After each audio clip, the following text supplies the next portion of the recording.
I'm James, and this is Producing Fun, a podcast about making games from a product perspective.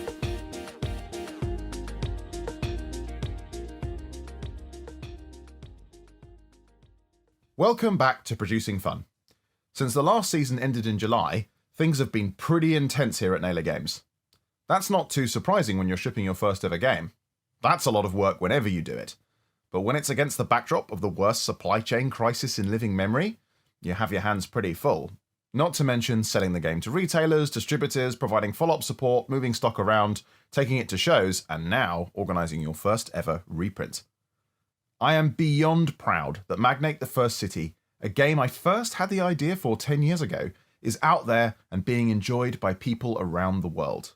But I am also really glad to have the time to do this podcast again. Listening back to today's episode reminded me just how much I learn from these conversations. And this one, as they say, is a doozy.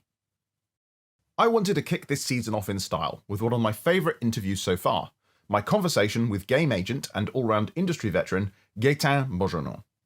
Gaëtan's job is almost unique, being a role that so far is mostly unknown in the game industry.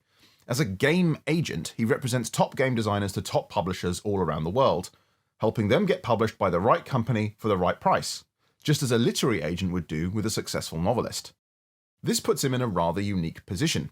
As someone who makes his money from successfully selling in great games, he has to understand the needs of designers, the tastes of players, the business of publishers, and the commercial needs of their distributors. To make his business work, he must be incredibly selective, but always on the lookout for the next big thing. Gaëtan's experience is deep and varied, from roles in publishing to building one of the first ever digital game platforms, a forerunner to the now ubiquitous tabletop simulator.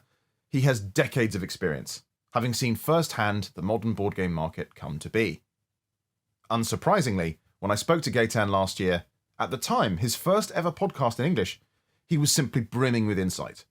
From how Asmodee came to dominate the game market, to how smart publishers today are squeezing more value than ever out of their games, this conversation was equal parts rich with history and market strategy.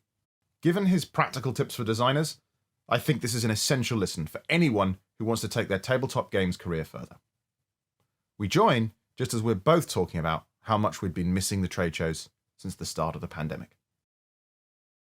That I can go to see some French publisher. I've done it in France, but nothing outside of France. And usually for me, I go 2 or 3 times in North America. I go in Asia 1 or 2 times by year.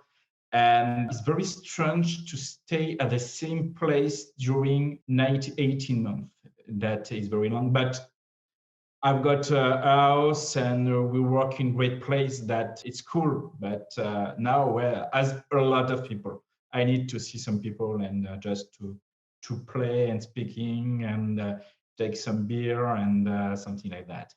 Yeah, no, completely right. I mean, it was really interesting. I think I'd realized how much I missed it, even with all the slightly bizarre restrictions we had in place at the show and the fewer numbers and it being a bit quieter and some people having stayed away completely. Yeah.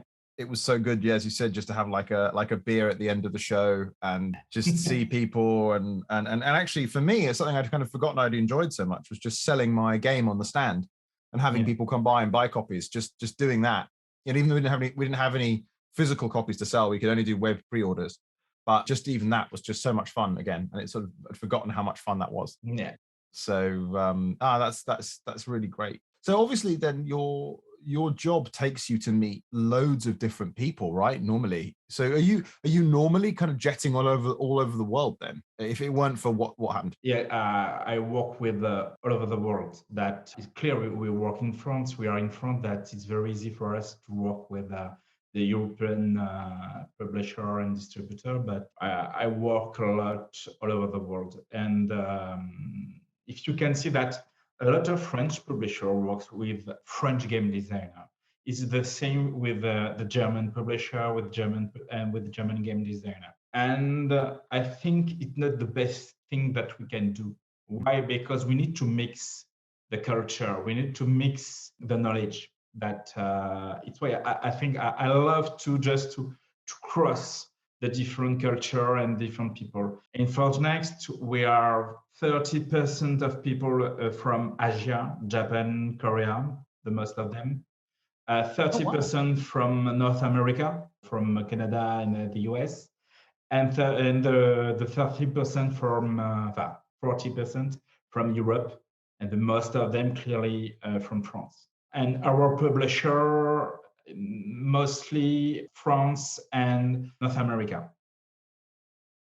Right, we work yeah, with that would make everyone. sense. I think for the moment, we publish with one publisher per continent for the moment.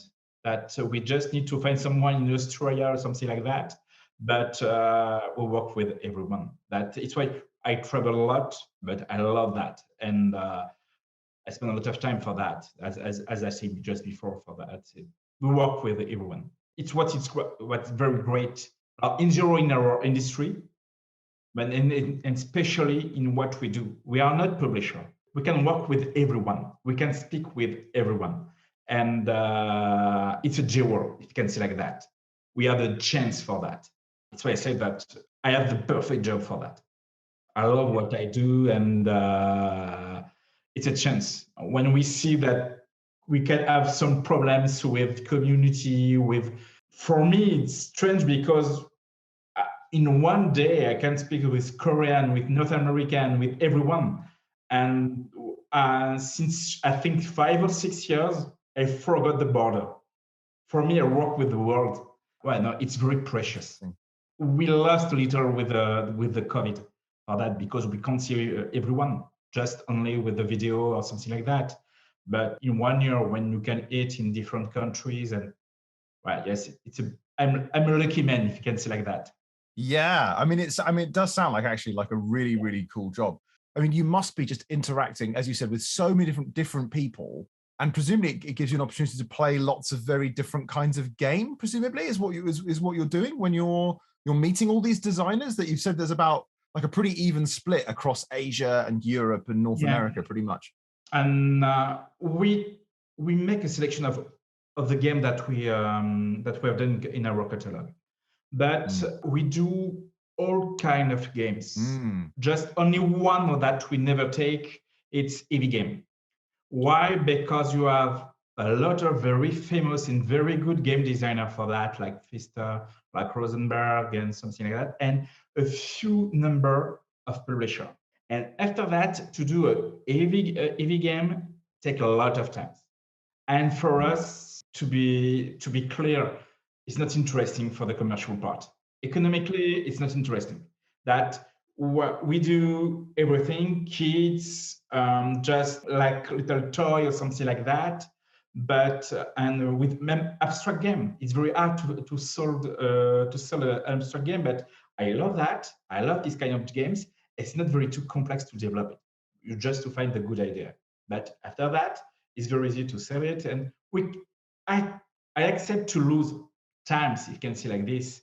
But if I love the game, but I can't take a lot of time on a game like for an EV game to develop, to finalize it with the game designer, and after that to sell it with a little publisher for that. That I can't do that. Yeah.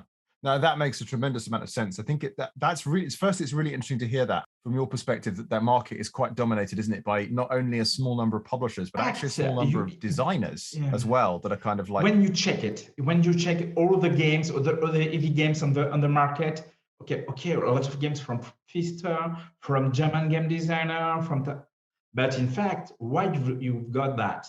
Just only because you have few number of publishers. That these publishers take the good game designer for that. And when you've got a Feld or Pfister that they can produce a lot of very, very good games by year, you don't have a lot of place for the other. And it's why you've got a lot of new publisher with EV game, because you have some new game designers say, okay, I don't find any new publisher for my game that I will produce. I will do it on Kickstarter or something like that. When you check all the new publishers by year, the big majority is for strong games, not really for family games. more in Europe than in the US, but it's like that you don't have a lot of place for these kind of things. That's really interesting how that leads to that shape of the market as well, as you said, where it's this strange mixture of a small number of kind of established publishers who produce heavy games, and then quite a lot of little, very, very new, little tiny publishing companies, because it's like the one way that lots of designers who want to work in that medium actually have a chance, I guess, of being picked up is with those small companies. I always think the question of like game weight is a really interesting one, because it can mean quite different things to different people. For you, when you say heavy, would that be like equivalent to like a BGG 4 plus? Or is that like something a little bit more specific that you have in mind when you're thinking about like heavy weight? I will not think about BGG rate. I think more that it's 12 years old and more in general. Oh, interesting. And it's game that you can play more than 1 hour in general, and you take 10 minutes or more to just to read the rules and to understand that it just only right like this. It's the time that you need to learn it, the size of the rules, the duration of the game, and these kind of things. If you play Great Western Trail, I love this game. It's very complex, in fact. Oh, yeah. But it's not for everyone because you have a lot of digital things. The maximum level of difficulty that I can take, I think it's Wingspan. Right, okay. Just after Wingspan, it starts to be complex. But Wingspan, I can take it because the game is not very complex, but it's a lot of games of development. It's a lot of times of development. The game, the work around it for the development of the game is just crazy. But I think it's very interesting. The rules are easy, very easy to learn, and when you play it, everything is logical. These kind of things. But if I have to make a border between what I want or what we can take or not, it's not very easy. Sometimes I can have a crash on a game and say, okay, we can try, but we have to avoid these kind of things. Because our job is just to find a good publisher, and we need to have a good rate of results, and it's very important for that. And the rate is very low when you start with a new game designer, just because the game is not very good for the first time or something like that. And when you see some game designer as Bruno Catala or Antoine Bozat for the French, or you can take Eric Beaverger for the US or Rick Long, I think the result is better after a few years, because they know their job, they know how to develop the games, how to be more efficient, how to present the games, and to develop it. And they can give the good example for the publisher. So that's really interesting. So I'm guessing part of that then is that if you're an established game designer and you're working with a publisher and you've got a great track record, it probably also means, does it not, that the print run for that game is likely to be pretty substantial? Yeah. And is it then that, because I think this is going to be a great point to start talking about more specifically about what ForgeNext does, is it then that your percentage, I guess, is based on sales, presumably? So it's going to be way lower. If they're only selling 2,000 units of something, that's not going to be very interesting versus a game that's going to sell 20, 50,000 units, right? Yeah. I can say if we take 30% of the royalties. Right, okay. And when we sign the games, there are no money between the game designer and us, because you can find some game designer agent more in the toy industry than in the board game. In the US, that you have to pay a fee just to show and present your games. It's not the case with us. And in fact, all the money comes from the publisher. That I will want money only if the publisher gives us money for that. And the publisher will pay the agent and will pay the game designer. It's very important. Yeah. And it's why we need to have a good results for the games, because we take in charge everything. We take a lot of time for the presentation. We take in charge all the postal services because we send everything, and we produce some parts of the games, and we take times. Just to give you an example, after a Nuremberg or Essen, we can sell between 3 or 4 cubic meter of games. We can take a car and to complete it to sell to everyone. In general, we sell between 100 and 200 prototype to publisher. Oh, wow. Yes, it's a lot. And I think that the best records, and I don't like this one, we sell 250 board games after one Essen. And for me, it was not a good result. Why? Because it's too many. Right, yeah. It's too many because we have too many publishers just to ask, okay, I will try it. Okay, I will try it. And we change our work to say, okay, no, I don't want that you don't try it. I want to hear that you love it. I want it before everyone.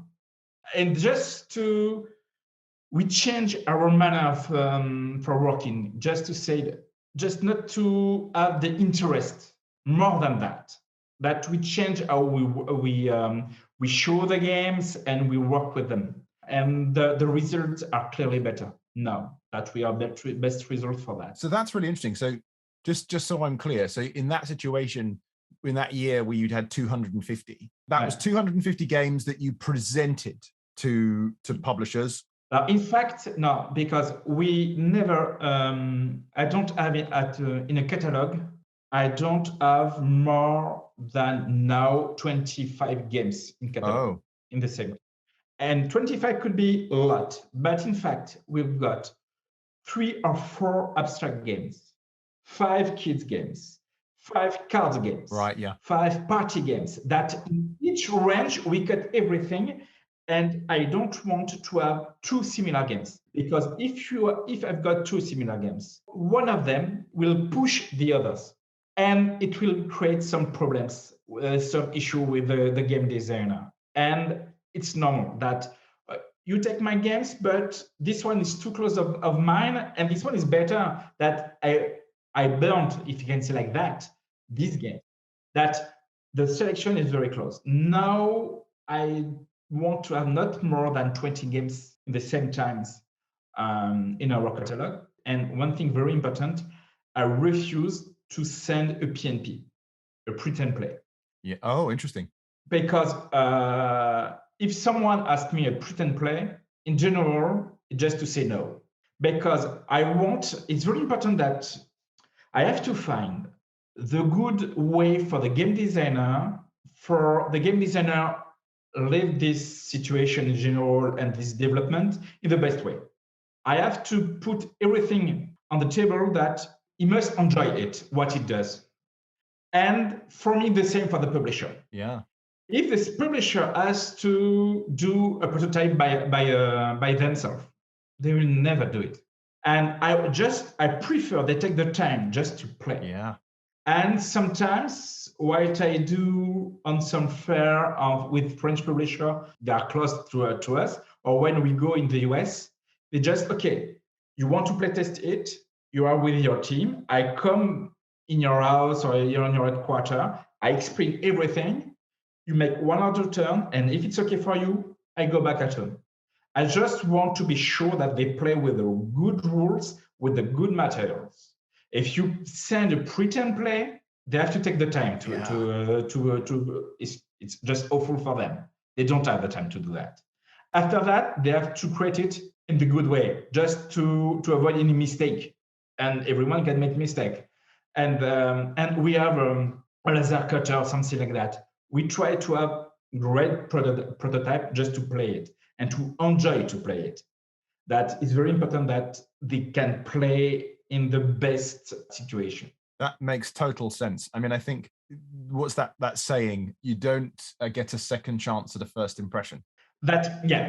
And it's more that I know a lot of publishers that sometimes I can just to say that, okay, I've got a new prototype, It's very original for me, and I just want to have your opinion because I think it's in your range, but probably we can adapt some elements to fit very well. And because we are in a good relationship, not very easy for a French to say this name, and this word, and because we can show that sometimes we have a second chance because we work well with them, but in general it's impossible. It's why when I receive a new prototype or a new game, I said, okay, do you show this game to publisher? If it's a yes, I don't see it, and I say no, I can't take it because the game is burnt for me because it's finished. It's very hard to change the opinion of a publisher when it's a no, because now since I think 5 or 6 years, you have a lot of game designer on the market. So many. And a lot. And they don't have the time to see everyone, to see everything. That's why it's very important when the first show is very important to go directly to the good point. Yeah. And if you show them the same game that the last time, but just with minor modification or something like that, it can be, okay, no, I don't want to see it. I say, okay, but we can mention, no, I don't want, you have other games, okay, that I prefer to take the time to see your other games. It's very hard to have this condition. And we saw in the past some very good games completely burned because to show a game, to present a game to a publisher, it's a job. It's very special. That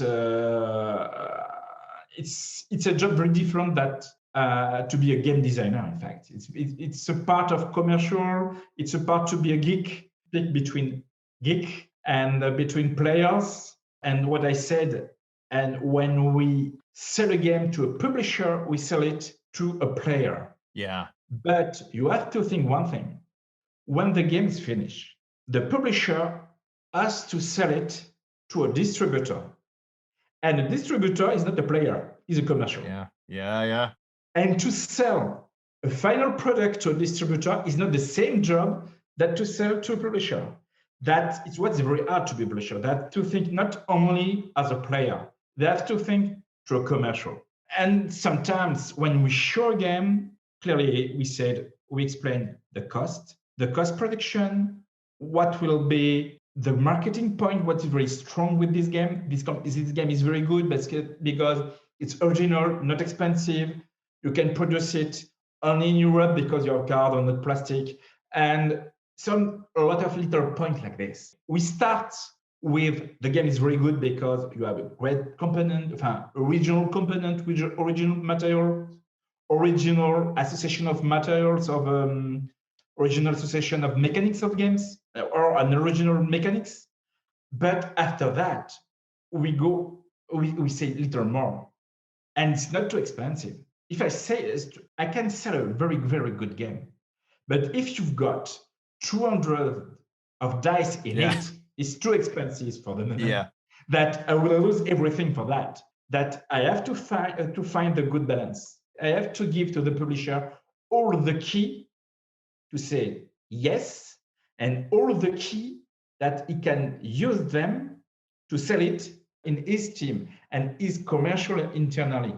Yeah, this is the thing that a lot of people don't really understand, I think, and is something that is unsurprising, not going to be the immediate skill set that a typical designer is going to have, is like thinking in those terms, be able to think, well, sure, the game can be great. It can be original. It can be fun. That's all marvelous. But unless you can make a good margin on that game, that there's something very saleable about it. I think it's so interesting to hear you say that, because one of the things that I've been doing recently for the first time as a publisher is I've been taking some submissions as potential games to produce. And this process has helped me work out one of the things that I'm looking for. And I realized in this process, one of the things I'm always looking for is something that's relatively high concept, because I'm looking for something where I can say, right, there's a clear marketing USP that I can imagine for this, about why someone, what's effectively what they say in movie making, what's the hook? Yeah. And without that hook, it's going to be like, well, now I'm just making a genre game, maybe, in a sea of other genre games. where there's just loads of other similar stuff out there already. So it's really interesting to kind of hear you talk about that and all those points. And then, well, okay, how do we sell it not only to the players, so what will a player like, but this has got to work for a distributor, because obviously there's got to be enough margin that the publisher can make money and the distributor can make money. And it's the kind of thing that the distributors, retailers will buy from them. And I mean, yeah, when you add all of this up, it's a huge part of the work that has nothing to do with game design as we tend to think of it. Clearly, and if your publisher asks you a game for his range of 15 euros and for 8 years old and more, you need to have something with the great materials, original mechanism or association of mechanism very original. But if a publisher asks you to do a game on an IP, yeah, the mechanism, it doesn't matter. It's not the same job. Yeah. And you have to find something great, like Villainous. But Villainous, we can say that it's not very well balanced, in fact. But because it doesn't matter. Sorry, which game is this? Sorry, I didn't quite catch that. Villainous. Oh, I'm not sure. Oh, sorry, I was mishearing. Villainous. Yes. Yes, yeah. I've got the perfect accent in English. Yes. Oh, yes. It's not very well balanced, but the game is great. Yeah. Yeah. It's a bit long for the mass market, but it's great. And you can't have the time to spend too many time for that to send a game on an IP or to send a game for the geek market, if you can say like that, for the hobby market. Yeah. It's not the same thing. Yeah.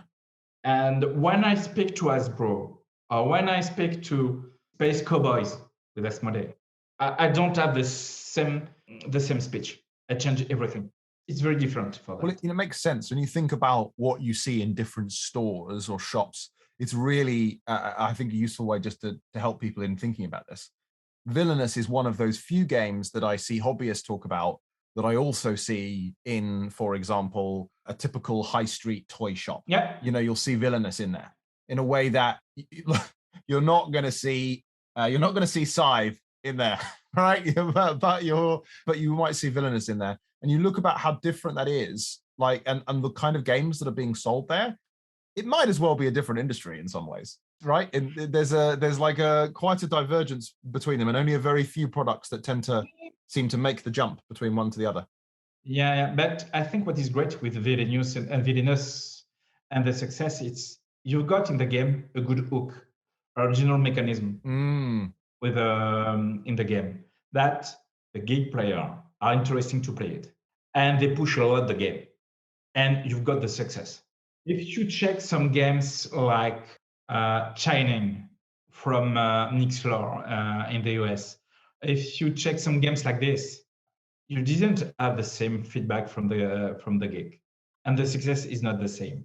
That is very different, the how to work. But if you achieve to have the little good hook, as you said, in AP games, and you have to convince the geek to play it, the results will be incredible, in fact.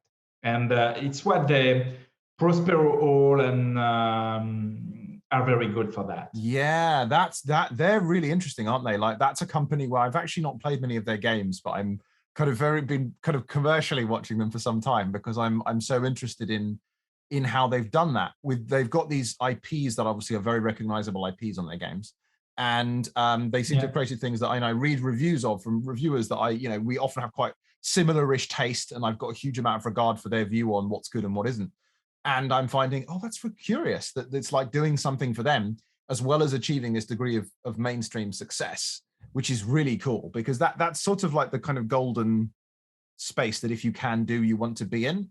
One of the things I think about sometimes in the UK about this is, like, I think about the hobby games that make it into Waterstones.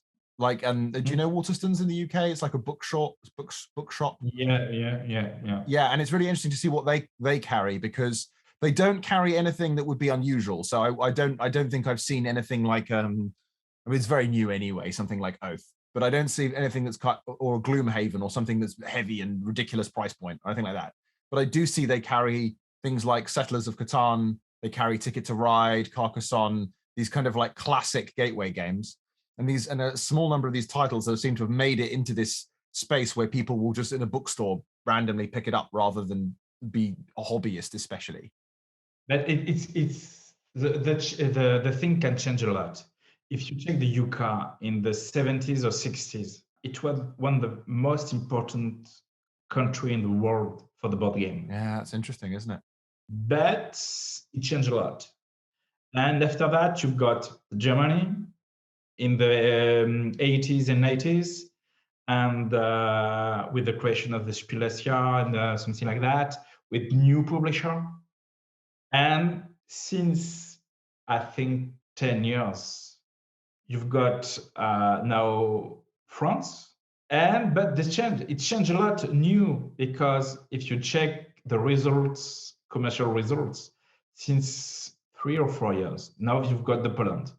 And it's more and more important. The Polish market start to be very important, yes. And now I think the turnover in the Polish is very close to the German. Really? That the three countries in Europe, you've got France, Germany, and Poland.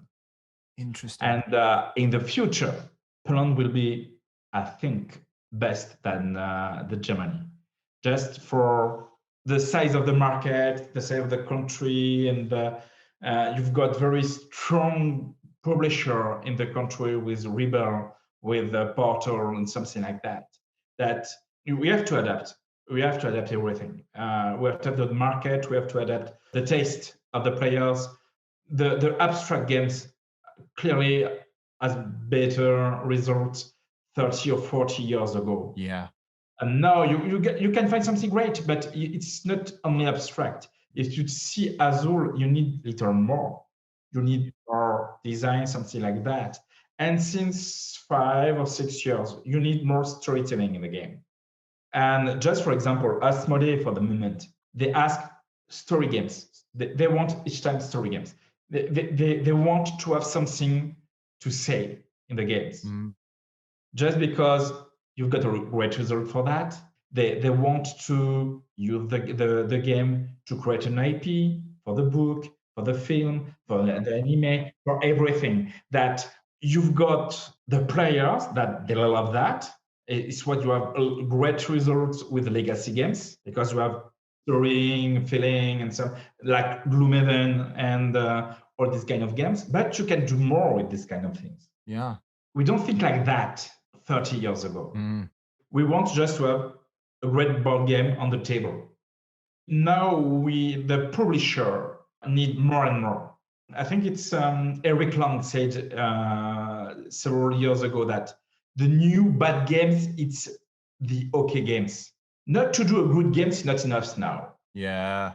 You need to do the best one, and you have to think about it. And when you sell a game to a publisher, I have to tell a story.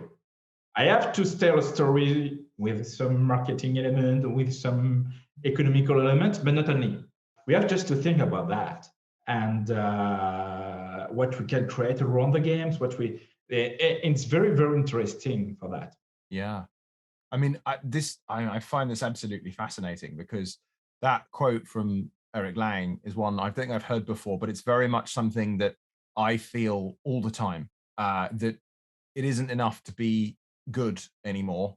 It has to be great, because that's when you know how many things are out there, that's the real minimum bar for the competition. And this thing about the IP element, I find that really fascinating, because it's something I spend a lot of time thinking about. For example, Games Workshop. Yeah. And so much of their business is really about world building, which they then sell miniatures on, and now have been for some time, and doing it ever more, licensing toys, licensing films, now licensing computer games, loads of those. Yeah. Right? And that's where really the world is actually the real value to some extent of the company, is in that more than what we've certainly in Games Workshop's case, a lot more than game design, right? That's not ever been a particularly critical part of the Games Workshop formula.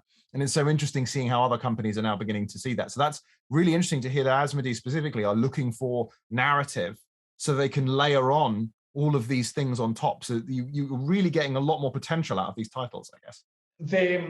Asmodee is very good. The studio is very good to develop a good game. I think if they have a great product, Yeah. I forgot the name, the word game. I will say a product is very important. If you've got a great product, they can sell it all over the world and very well.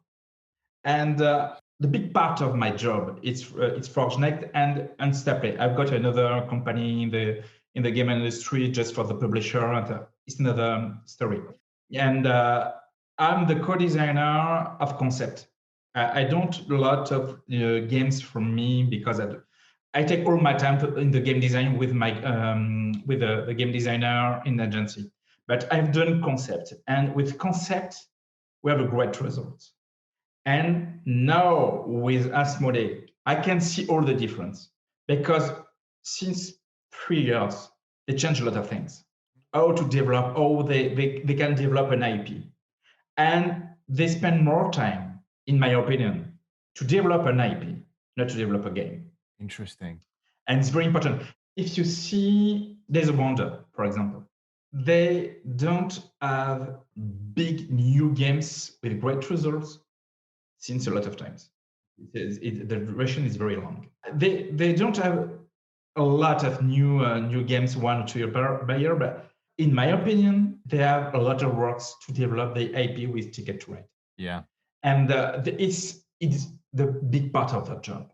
When you got a jewel like Unlock, like Pandemic, if you have a jewel like Ticket to Ride, now you can work on it.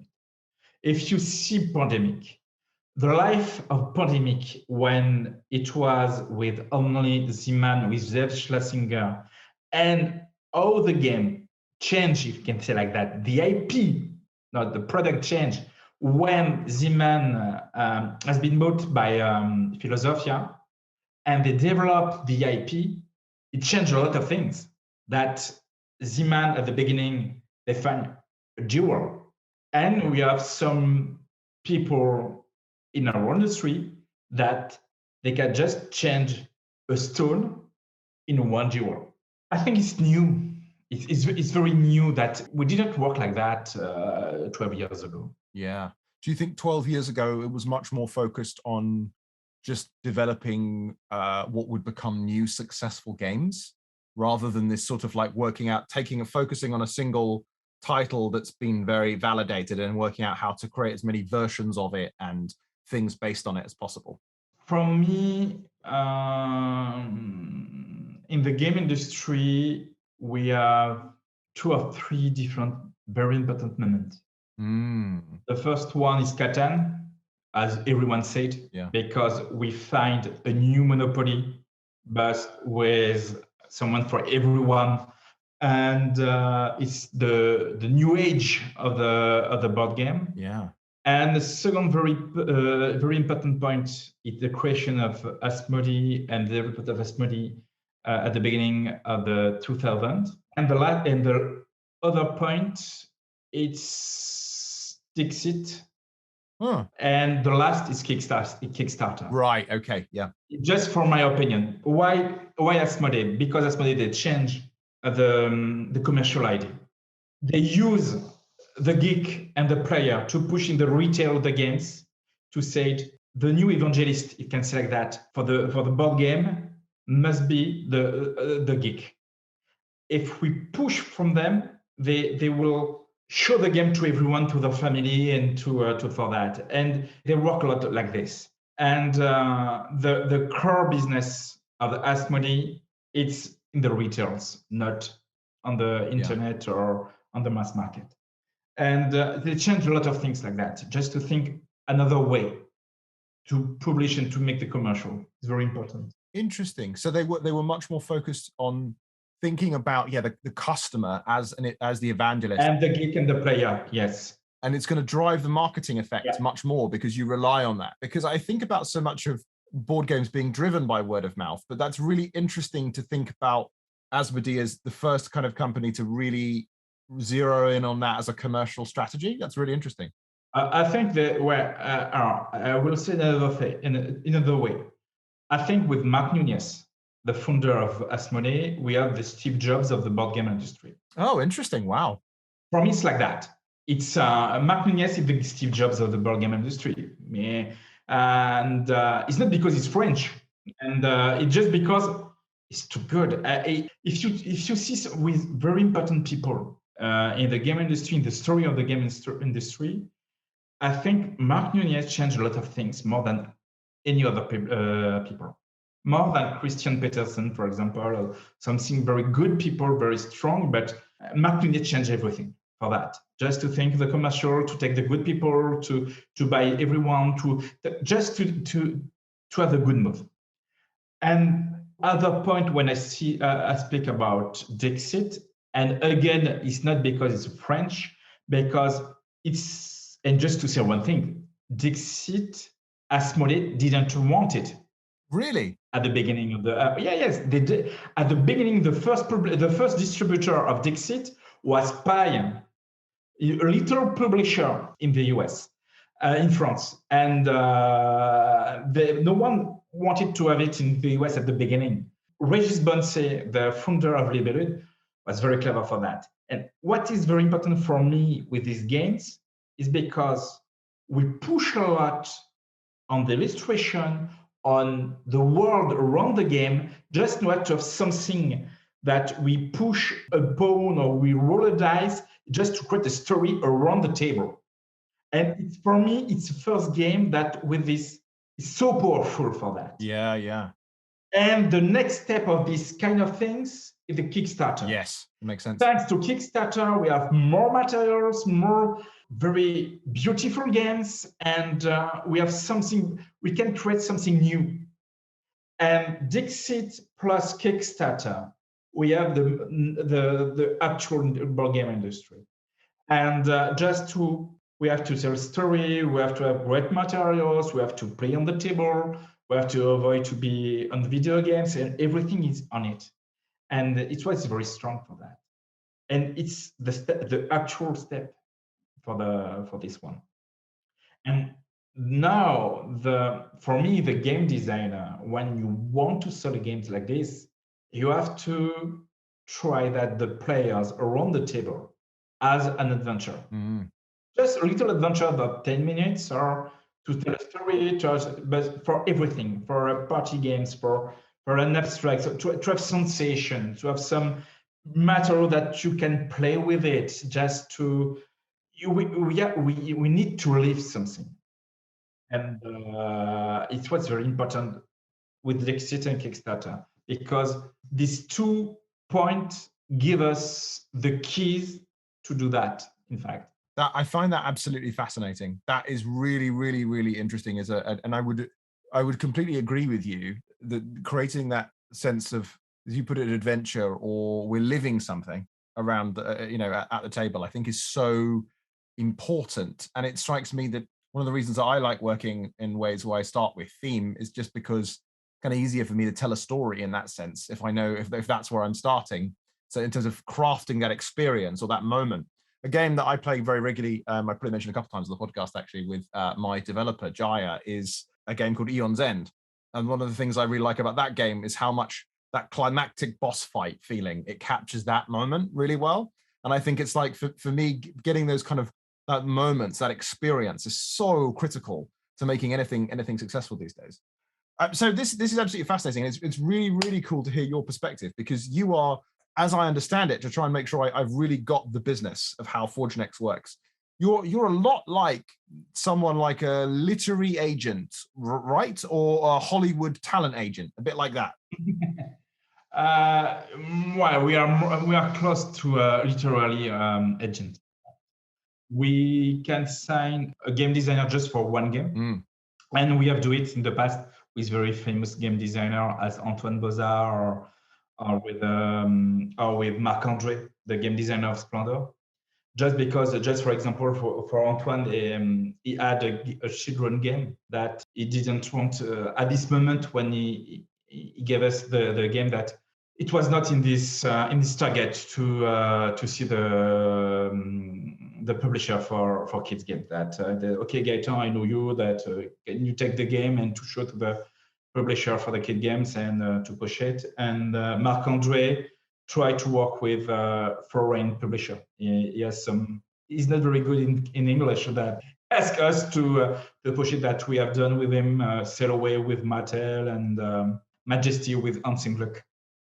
And that we can work just only one game, or we can work with a long-term contract.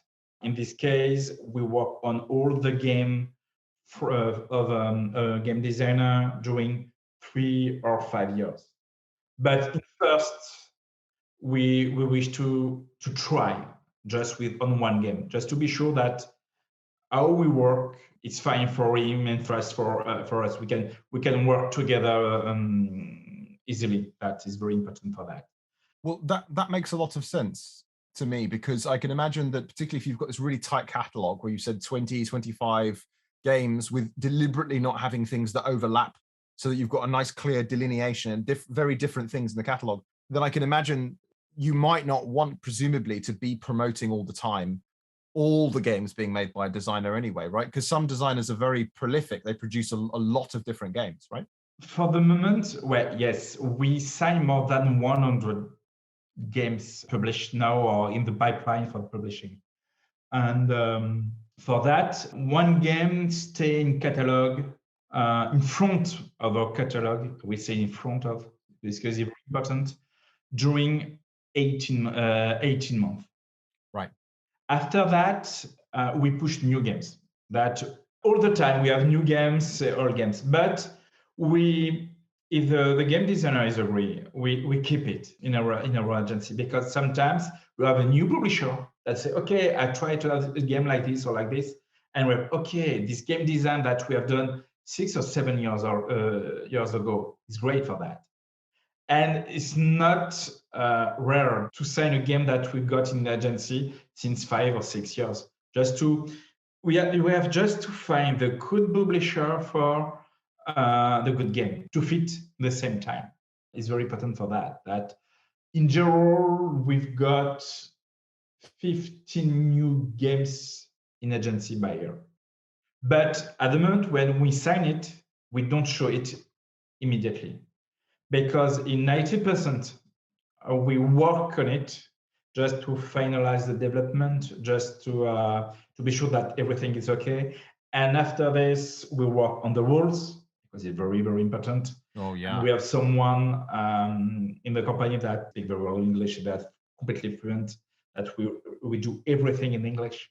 And after that, we produce all the materials with video to explanation, with the rules, with the catalog. And after that, we go to different events or directly to the headquarters of the publisher. Because for us, it's very important that to see the publisher and to show the games. Yeah. And to play it with them. On that note, I want to ask that. That's a really interesting question. So the two things that come to mind. First one, I find that really interesting that you actually do some editing and development in-house as well. So you're not just saying, here's some feedback to the designer about what you might want to change based on our commercial expertise, but you've actually got your own people workshopping the game and editing the rules. Then for development of the games, we ask to the game designer to do it. Okay.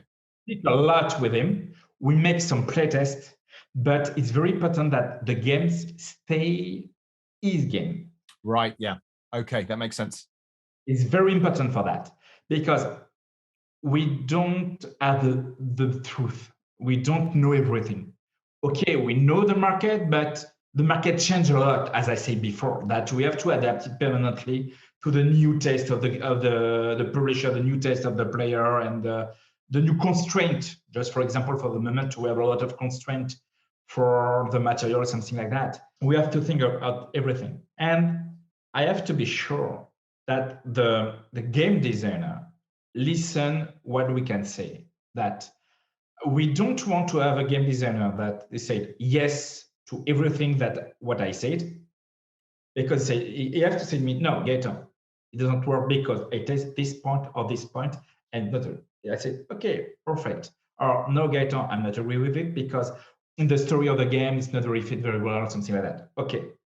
But if I've got someone to say it every time yes, it's not good for the game, and if I've got someone to say it no every time, it's not good too.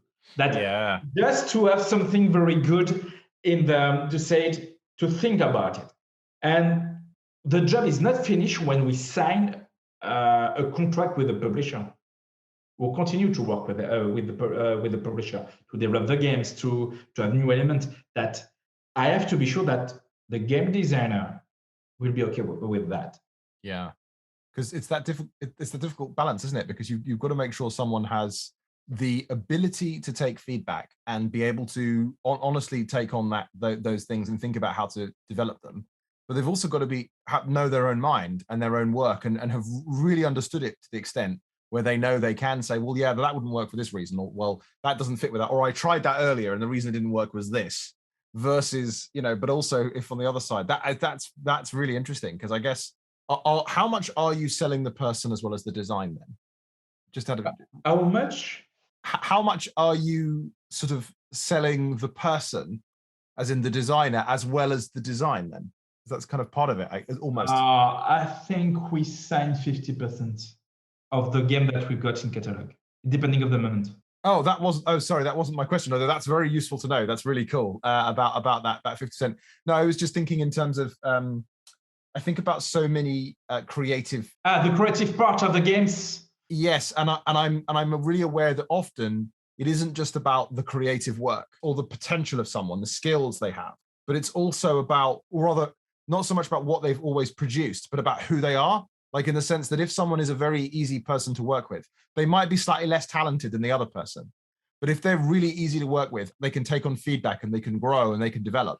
Even if their work today is not the very, very, very best work possible, I know that they will eventually make the better work because of the person that they are. I guess that's something I've encountered in several fields. Yeah. And I wonder how true that is in the game agency space. Yeah. Then it's not very easy because it's depending of the people.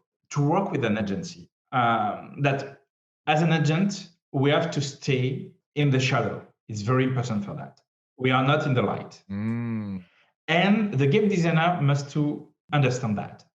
And after this, when we've got a game designer, we need to have someone that he can listen, he can make the development, but if he can be very good on the network, social network, to make communication around of him and around of the game is great. But we need to have someone very good for that.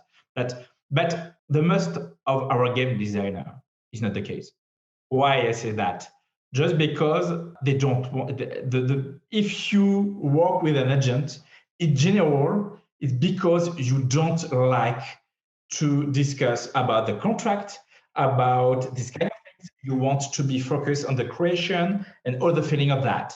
And if you want to have your name on the cover of the box, only that, we are not here for that. Yeah. If you want to be permanently in the light, but we will work later, we are not for that. We are, and I can say the good balance for me. It's a guy like Eric B. Vogel. He's a US game designer. I say in because it's one of the most famous game designers that we have with several games in agency, but it's just a big pleasure to work with him because he works a lot on the communication around the game. When you said something on this game, he think about everything. He said yes or not immediately. He takes the time to think, but not a lot of time. That is very, very great. Yeah, like he's got the right combination of those different skills. The right combination. Yeah, I find this absolutely fascinating about that. So that raises another question for me, which is about how you find designers to work with, because we've talked about how many games are out there. I went recently to UK Games Expo publisher speed dating event, and 15 different designers pitched to me, and they had been shortlisted from 90 people already. And in that group, I would say how ready they even were, even at that point, really to pitch their games was very mixed. Some people were clearly actually quite geared, and they were at the point where they were ready to pitch to publishers. And a lot of people, even in that room, weren't really at the level, in my opinion, that they probably need to be to have any success at all yet. So I'm so interested to find out how you identify designers to work with. How we find it at the beginning, 10 years ago, because we have 10 this year. Then 10 years ago, we go to a lot of fair to meet some game designer and something like that. Now we after 50% of our games, they come from our classical game designer that we work with them since a lot of times, since a lot of years. And the last part with new game designer. And this new game designer, they find us by other game designer, because we have some French game designer as Theo Olivier or something like that. That okay, you want to find to have some help, ask to ForgeNext or something like that. We have the Canadian game designer ask us a lot of things, and we have one girl in Japan to search new games, and we try like this. And we when we go to different country, we organize some meetings with a game designer. When I go in Korea, for example, we have some publisher directly organize 1 or 2 days of playtesting with me. Oh wow! Just well, it's just great. It's just perfect. And that they organize with Korean game designer, and we make some playtest, and we can find a lot of things like this. But at the beginning, we search with some contests all over the world, but we stopped to do this because in general the game has been seen by a lot of publishers. That we have to avoid that. We have to find some new games. Yeah, that's really interesting. So I was just going to say about the obviously things that haven't been seen by publishers before, because you were talking earlier, obviously you never want to present a design to a designer if they've already seen it, right? Unless it was something where it radically changed and you had some reason for thinking it was really special and it was really worth presenting it again after some radical changes. You wouldn't want to do that. So do you have a rule then that basically if they've pitched the design already that you never, to anyone, that you would never do it, or just if they've pitched that particular publisher that you wouldn't show it? In general, I don't want to see the game. When it's the first question that when I receive a request, I said, okay, how many player, how many publisher? After that, depending one thing. I think I signed 3 or 2 games like this in the past. One of them is Blockchain from Think Fun. This game has been released this year, and it was very special because it's cubes with the material is it's awesome. With the materials, it's very you have to see it. And when I see the materials, when I see the games, I ask, okay, do you show the game to Burrange? Yes, you don't want. Okay, only them. Okay, I take the games because I know how to farm. I know some manufacturer in China to be sure to produce it with a good price. And I know for this one, this game must be for Think Fun. And go directly to Think Fun that I've got a game for you, and it's just for you. And I was pretty sure to sign in with them. In this case, I can do it. But if you come with the German style games and with no, I didn't take it because the game designer has sent the rules by the email to 10, 12 publisher, and when we have a reputation in the world with the publisher, that when we have a meeting with the publisher, it's just only 15 minutes or 30 minutes. In general, it's 1 hour or more. It's sometimes when we go to the headquarters, they take 1 day for us. It's great, but the obligation that I have to show something new, something very strong. If they take the time for that and they use it, that I have to be at the good level. Yeah, that's so critical. It's why that the game designer asks us to work on their games, but I have to be strict on the selection of the game for everyone, for the game designer and for the publisher. It makes total sense because, and I can see that's completely critical because, as you said, the reason that this can work is because the publishers know that when you bring something, in the very least, it's really, really good. And that even if it might turn out not to be for them, there's a good chance that it will be something that's worth publishing. Whereas the big problem I think that a lot of publishers have is that if you just open your arms and say, oh, bring me every submission that you like, and people just pile in, there's so much stuff in there that's nowhere near ready. And some of it might not just be not very good and just can't be made ready. And it strikes me that, the publisher being able to trust you that anything that you bring along is, it's going to be good, is so important. So I can see why that's so critical to get that bit right. For the publisher, that they have to win time with us. Yeah. It's right that I say that to some game designer, you have to have in mind that I will not show your game to everyone. It's a kids games. Okay, I will not show it to Fantasy Flight Games, for example. No, but you have some game designer that take their only one prototype in the bag in SN and on Rambag and to show it to everyone. It doesn't matter that it's a heavy game publisher or just a kid games. No, but they have a jewel for them. But not. I have to make a selection. If I avoid some publisher that they didn't pay the game designer, for example, something like that. But they must trust in us, trust in the selection of the game of the publisher, and the publisher when we show the game that I have to show the games in the range. And each time that I show some games under or just a level up, just to be sure that they don't change the mind. Yeah. When I say that I've got 25 games for a fair, I never show the 25 to a publisher. Yeah, never. Yeah. Makes sense. I make a selection that, and sometimes that, okay, I want to see everything. And I've got one 2 years ago. They said, okay, we've got 1 hour. I've got 25 games. And they said, I want to see everything. Okay, that now I just want another slot in your schedule. Why? Because you will ask me another slot. But we have to fix it now. Yeah. And we fix a new slot and said, okay, now start. I've got 1 hour for 25 games. Go. I show the 25 because I've got an iPad. I have some tools to do that. Yeah. I finish the hour and I say to the publisher, now, what do you want to test? I said, yes. I've got 2 minutes and 30 seconds to show everything. I can do that, but it's not efficient. It's just horrible for you. Yeah. It's a job for me because I got it and now I go very fast. Yeah. But it's not good. No, you couldn't possibly. It's not good for everyone. You lose your 1 hour of your time now.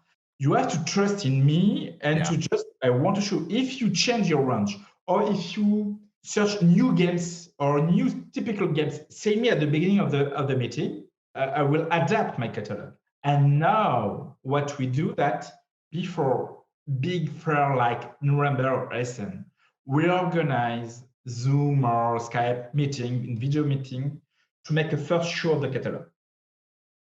And after this, we take 1 hour at the fair just to make some playtest, the first playtest for the games, or just if nothing is interesting for them, just we take 30 minutes just to drink something and to speak about their news, what happened for them, what is new, what they search, what they want, and what is modification, to speak about the life in general, just to create links is very important. And we can do that because they know us. In general, one meeting is more than 2 hours. One hour before the big fair, 1 hour during the fair. And it's if you can say like that, it's interesting to work with us. When example in June, I had the chance, because for me it's a chance, that to take half of the day to show the new games to Space Cowboy, and with the boss of the Space Cowboys directly. They have a lot of works that they take the time to do that. We go direct to the headquarters, and we can do that with everyone. That is why when I said before that we must be efficient for them and very professional for that.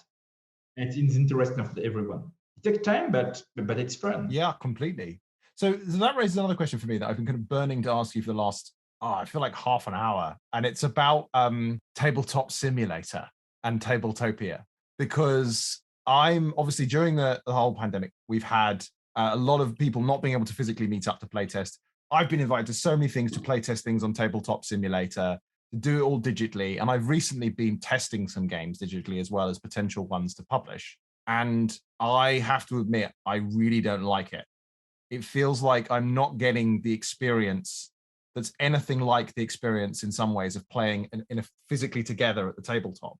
How have you been approaching it, where maybe sometimes game designers only have their games in these formats? I'm really interested to know what your opinion of Tabletop Simulator, Tabletopia, etc. is. Just for information, before to create ForgeNext, I create a community around Vassal.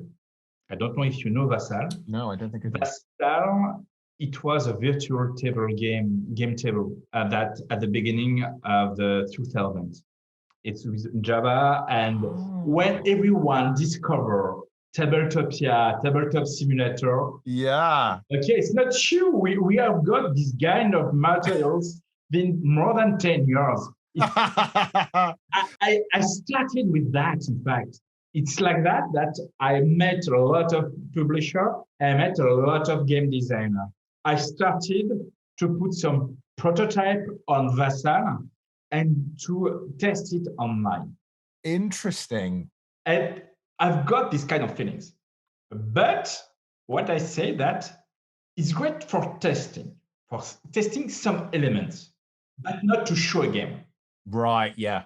Because some playtests, for me, I will use more Tabletopia than Tabletop Simulator for different things. Because Tabletop Simulator publisher has to install to make an installation of Steam. You have to pay. And in my mind, I have to use something that's very easy for a publisher. Tabletopia is free. Just send a link and they just get on with it. Yeah. Yes, directly in this finish. After that, you can make some playtests, but not party games, and some not elements that you can play very fast. In a lot of games, you have handling issues that this kind of thing could be a problem with the Tabletopia. That is great for a first game, just to reduce the materials and to have some playtests. But to show a game, it's not very good. If you have card games or something like that, but the time to use the materials is too long. During the COVID, it was great, a little, but it's not very fun. It's not the best one. To the truth, last year, before in September, I said to publisher, I've got some virtual table in games. If you want, we can take time, but I don't believe in it. And they said, and the big part, they said, no, I don't want it. Or just, okay, we can see the materials, we can see, but I don't want to use it. And during the lockdown, I organized some video, but with zero camera. Right. Just to play with it and to just to show that these kind of things. And in this case, they take directly the board game. But it can be full to make a selection, but it's not enough, because the big problem during the lockdown and the last 2 years, it was that for the publisher and for distributor too. Yeah. We have to think about that. Yeah. They didn't have the people to make some playtest. And it was very difficult to sell games, to sell prototype and to sell games. Okay, they make some tests on Tabletopia. They can just to say after that, okay, I want to try it. But the problem that they can say no after test of Tabletopia, because they have, it's too long, because it was the tool, not the game.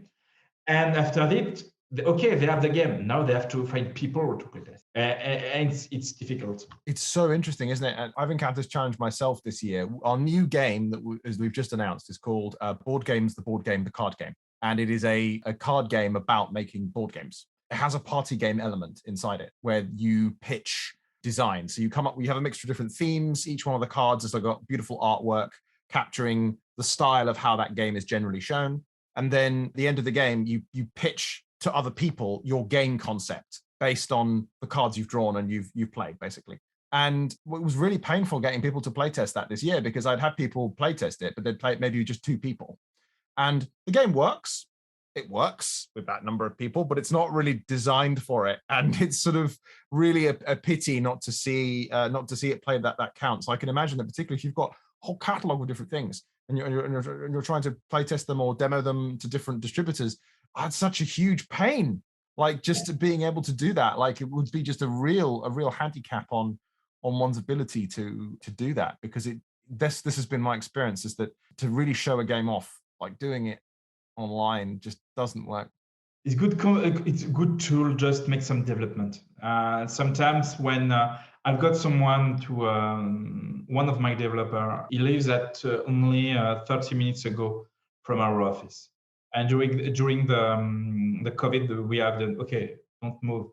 We just make 1 or 2 playtests on Tabletopia. You in 1 hour, and okay, just for that. But we need to manipulate elements. We need to be around the table just to have something that happen or not. And I think to a game that we sold to Studio H, the new company of Hachette in France. We have done Oriflamme with them. What is great with them that the game is very original because in the middle of the table we have a distributors of tiles with 3 levels of materials that around the table on Tabletopia is just, we can't play it. We can see it.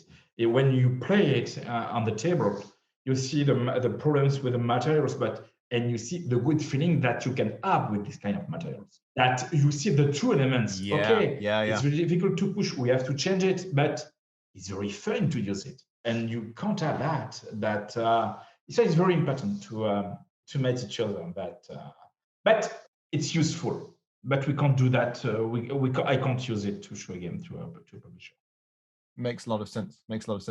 Okay, so I think we're closing on the end of the amount of time we have, which is a pity, because this has been absolutely fascinating. This has been so interesting for me. I really appreciate this. It's awesome. I wanted to cover off a couple of final things, just because I think they're kind of really interesting for people to know. So on this point, on obviously finding designers to work with, do you then just accept submissions from designers? Can they just get in touch with you, or do you prefer it when someone refers them to you? How does that tend to work? As the people wait, that I receive a lot of email, it's okay for me. In general, I prefer to receive a video like with the say iPhone, and just to explain the rules. I just need the rules just to know, to have an idea of the game. And if someone just send me an email with a video with this iPhone just around the table, it's okay for me. Everyone can contact me. That they don't have to have someone else to say, okay, I say to this guy to contact you. It could be great to speak. No, it's open to everyone.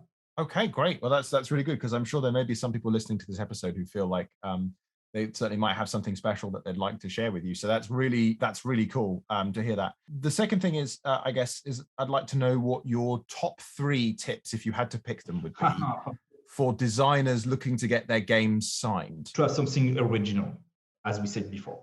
That what I said, that just original in the materials. If the material is original, it must be logical in the mechanism of the game. That it's just a wow, it's fun, this material.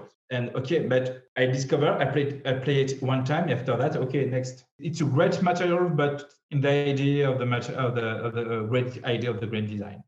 Original of the material, an original mechanism, or to have something with original association of mechanism. If we have one of the 3 points, it's a good point. And it's very easy to see the publisher to say, okay, my game is original because the materials, the association, or the mechanism. And after this, the rules. Just to have something very clear, because you are not in the box. The publisher must play efficiently on the game. You have only one chance. If he opens, the publisher opens the game and can't play it immediately, you have a lot of chance that they push your prototype in the garbage because they have too many games to play it. It's not very easy, but the rules is very important. The last element, one of the most important, is to show the game to the good publisher. Just to say that, show a game with a publisher of the same range, not a kid to a heavy game publisher or something like that. And the last one, just to show the game to someone that you want to work with them, because you must trust in what they do with your game. They know how to publish a game, how to choose an illustrator, the graphism. they have to ask you your insight or something like that, but you have to trust in it. And because if your game is a success, it's like you sign a contract with your wife, because you will live with him or with her during a long time. If it's not if it starts very bad, not a good start, you have to avoid and not sign with it. It's why I said we have to avoid just to sign a contract to have your name on the cover. No, it doesn't matter the size of the publisher. It's just you need to want to work with him. That seems like absolutely brilliant advice. I think we've covered actually in the end most of the listener questions already as we spoke this time, which is great. And I guess my last question then is going to be about the top 3 tips, I guess, you would give to publishers selecting games, because this is my problem at the moment, and that personally would help me out a lot trying to work this one out. It's been a fascinating journey already, looking through different people's games and trying to work out how do we even go about this. Just one thing, that it's strange to say that to us, that to an agent, but I think you have to know that I have done this kind of job in the past, because I worked on assignment for Ankama. It's a big company in France.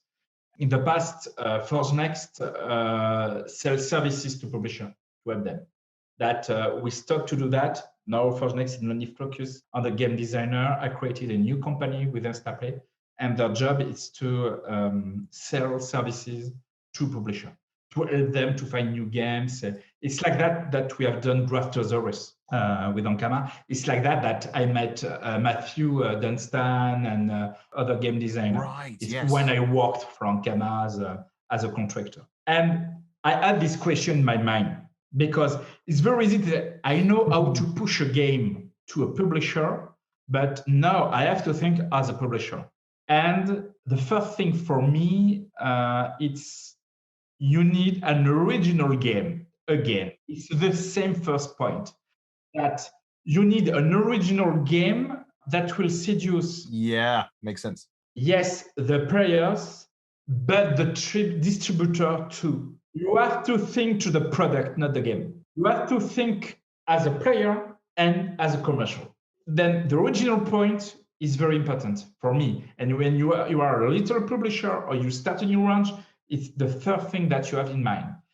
And not just your taste. Oh, I love it. But we see it a lot of times. Right, but I love this one. Right, okay, how you will sell it. You need a general point. The second thing that you have to playtest it more than 20 times. Because if you are tired to playtest it after 10 times, it's not for you. Because at the moment, when you develop a game, you will play it 100 of times. And if you are tired to playtest, it's just the game has just something great at the beginning. It's like when you test a wine, a new wine, a red wine, that, the beginning is really great, but at the end, everything is at the bottom. That it's not a good wine. It's the same for a game. Okay, I playtest it. It's great. We play again, and I bet, oh no, I don't want. It's not for you. Playtest it a lot. The third point, I will think it's what you said before. It's to work with an author who is responsive, will listen, and who doesn't think that his job is over after the contract is denied, if I signed. That the choice of a publisher and the game design is very important. And perhaps the fourth point, I think, that if you have an author who knows how to communicate on social networks, is a plus for the marketing. I think like this, I will think to Matthew Dunstan, I will think to the French Théo Rivière and Antoine, Bruno Catala, not Antoine. I will think to Eric Lang, this guy of woman. If you think to, I forget, it's a shame, Elizabeth Graves with Wingspan. Well, she communicates. I was about to say Elizabeth Hargrave on the games. That it's very good. She's quite big on Twitter. Yeah. You have to think about it. It's very important. And the last point, just for the fun, it's the most important. I think it's to contact ForgeNext to find a good one. Then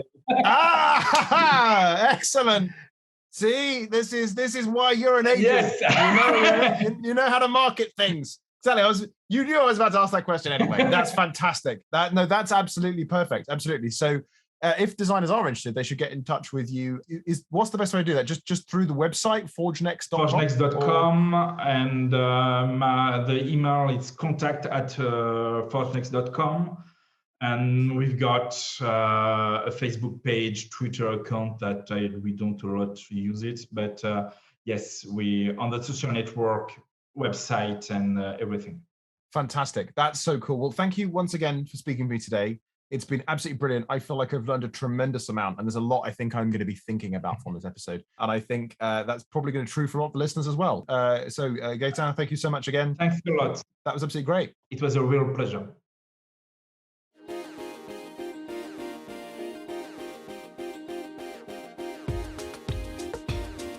Producing Fun is produced by Naylor Games. If you enjoyed the show, follow us on Spotify, Stitcher, or other major podcasting platforms. Remember, Producing Fun is also a product, and it thrives on feedback. So please leave a review wherever possible, or simply send me your feedback directly. You can message me on Twitter @NaylorJames, or write me an email, james@naylorgames.com. Until next time.